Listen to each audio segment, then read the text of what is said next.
Hello and welcome back. कुछ time पहले मैंने एक वीडियो डाली थी 7 स्टॉक्स आई बॉट रिसेंटली नाम से। ऊपर आई बटन पे उसका लिंक मिल जाएगा। उस वीडियो में मैंने 7 स्टॉक्स डिस्कस किए थे जो मैंने रिसेंटली बाय किए थे। तो ये वीडियो उसी का एक अपडेट है और हम देखेंगे कि वो 7 स्टॉक्स कैसा परफॉर्म कर रहे हैं, किस तरीके से वो अभी किस पोजीशन पे हैं, क्या उनके टारगेट अचीव हुए हैं या नहीं हुए हैं, और करंटली वो किस स्टेज पे हैं। तो चलिए देखते हैं। उस वीडियो को साथ साथ पैरेलल रखते हुए हम उसके हिसाब से देखेंगे कि वो स्टॉक अभी करंटली कैसा परफॉर्म कर रहे हैं। तो उन 7 वीडियोज़ में जो पहला स्टॉक मैंने डिस्कस किया था वो था एचडीएफसी बैंक। ये आपको वीडियो मिल जाएगी 3 महीने पुरानी, 3 महीने पहले की ये वीडियो थी। एचडीएफसी बैंक हमने डिस्कस किया था। एचडीएफसी बैंक उस वक्त पे अवेलेबल था अराउंड ये 1600 के आसपास, और यहाँ पे मैंने मार्कर लगा भी रखा है अराउंड 1590 के आसपास। और मैंने उस टाइम पे आपको ये एक ट्रेडिंग लाइन, ट्रेंड लाइन आपको बताई थी अपर वाली, और बताया था कि अराउंड यहाँ पे यानी कि 1790 के आसपास तक ये जाएगा 2 महीने में, तो यहाँ पे मैं इसको एग्जिट ले लूँगा। बट ये वाले स्टॉक ने काफ़ी जल्दी अपना टारगेट अचीव कर लिया और करीब 28 दिन में ये अपना इस टारगेट पे पहुंच गया था, अपने इस ट्रेंड लाइन पे यहाँ पे, और वहाँ से इसमें एग्जिट बन गया था। अब हम जाते हैं दूसरे स्टॉक पे। तो पहला स्टॉक जो है अपने टारगेट के हिसाब से, अपने चैनल के हिसाब से एग्जिट पॉइंट पे आ गया था। दूसरा स्टॉक था हमारा सिम्फनी। अब सिम्फनी में जो था, सिम्फनी अवेलेबल था, ये मैं आपको सिम्फनी खोल देता हूँ। ये रहा सिम्फनी, और इसका जो बाइंग वाली एंट्री थी वो यहाँ पे थी। स्टॉक ने तुरंत काफ़ी अच्छी तेज़ी दिखाई थी 12% के आसपास, बस सिम्फनी को हमने लंबे टाइम के लिए रखा था, और यहाँ पे उसका देखिए मार्कर भी बनाया है कि इतने टाइम तक ये अपना 40-41% के गेन तक पहुँच जाएगा। करंटली स्टॉक की ये परफॉर्मेंस है कि नीचे वाला जो उसका सपोर्ट था, इस सपोर्ट की हमने रेंज ड्रॉ करी थी। इसमें भी आप देख पाओगे एक सपोर्ट की लाइन ड्रॉ कर रखी है। इस सपोर्ट की लाइन से स्टॉक ऊपर उठ चुका है, और ऊपर वाला जो एक सपोर्ट है उसको ये ब्रेक नहीं किया इसने अभी तक। ये उसी सपोर्ट के आसपास जो है रिवॉल्व कर रहा है, और करंटली स्टॉक में ना कोई ज़्यादा गेन है ना कुछ। अगर हम गेन देखें तो गेन सिर्फ 4-5% का है, बट क्योंकि इसको हमने लॉन्ग टाइम के लिए होल्ड कर रखा था, तो ये यहाँ पे लॉन्ग टाइम के लिए अभी तक होल्ड है। ये अभी इसका सेलिंग वाला पॉइंट आया नहीं है। अगले स्टॉक पे अगर हम जाते हैं तो अगला स्टॉक हमारा था विप्रो। अब विप्रो में क्या सीन है, देखिए उस वक्त जब हम इसे बाय कर रहे थे तो विप्रो में ये चार्ट बन रखा था, और अगर देखें तो क्लोजअप से ये इसका चार्ट था। करंटली विप्रो, ये देखिए ये चार्ट है, यहाँ पे हमने बाय किया था। वो जो मार्कर्स मैंने उस वक्त लगाए थे वो अभी भी सेम पोजीशंस पे लगे हुए हैं, और वहाँ से अच्छी खासी रैली विप्रो ने दी थी, और अपना जो छोटा टारगेट था इसने अचीव कर लिया था काफ़ी कम टाइम में ही। अगर आप यहाँ देखो तो सिर्फ ये 10% का जो टारगेट था इसने 34 डेज़ के अंदर ही अचीव कर लिया था, यानी 1 महीने में इसने अपना 10% का टारगेट अचीव कर लिया था।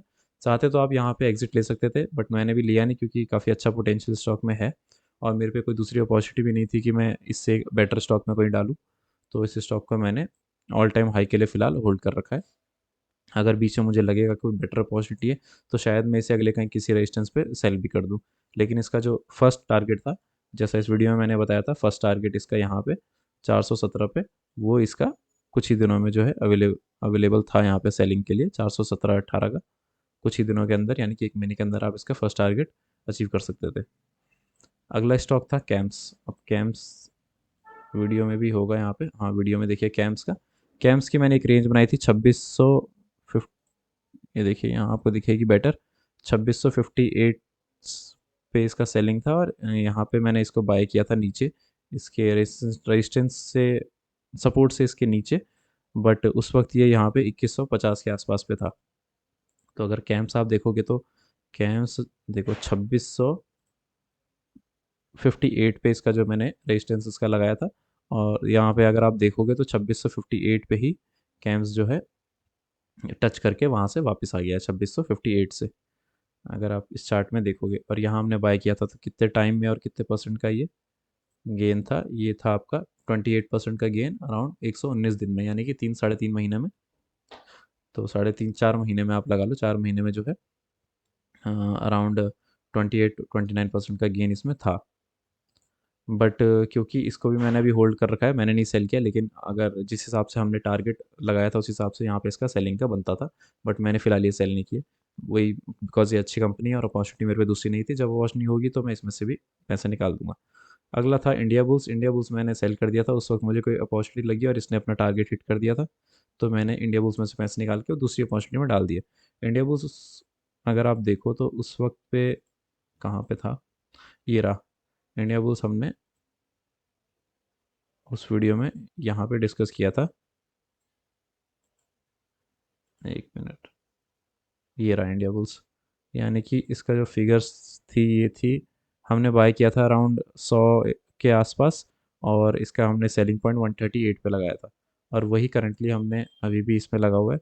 100 के आसपास ये बाय किया था और सेलिंग पॉइंट 138 के आसपास। हाँ, तो ये गेन जो था आपका 35% का था, और 111 दिन में, यानी कि करीब 3 साढ़े 3 महीने में 35% का गेन यहाँ पे भी हमें मिल गया था। भले ही उसके बाद ये स्टॉक ऊपर चल गया, लेकिन उससे हमें कोई मतलब नहीं है। हमने जो टारगेट लगाया था उस पर हमारा अचीव हो गया, और हमने वहाँ से एग्जिट ले ली। मैंने भी इसी स्टॉक से एग्जिट ले ली थी। अगला हमारा था क्लीन साइंस। क्लीन साइंस अगर आप देखोगे, ये रहा। क्लीन साइंस उस वक्त था, थोड़ा फिगर्स को हम थोड़ा बड़ा करेंगे, तो 1360 के आसपास ये उस वक्त था, और वहीं उसी के आसपास, उससे नीचे ही बल्कि हमने एंट्री ली थी इसमें।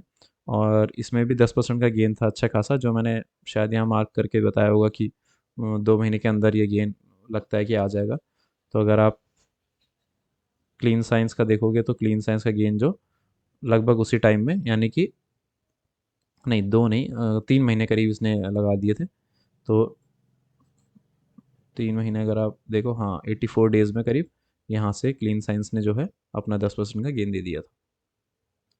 और इसको भी मैं एग्जिट कर चुका हूँ इस रेजिस्टेंस पे, और उस रेजिस्टेंस के बाद आप देखोगे तो करंटली वापस गिर रहा है।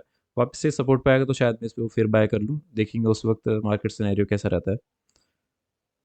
अगला और लास्ट फाइनल सेवेंथ जो स्टॉक था, विनती ऑर्गेनिक्स में जो है हमने बाय किया था इसको 1822 के आसपास। उसमें दो आपके एग्जिट पॉइंट थी, एक तो 2023 और 2381। तो अगर हम देखेंगे तो यहाँ पे हमारा बाइंग पॉइंट है 1822 के आसपास, और 2023 और 2381 के आसपास का सेलिंग है।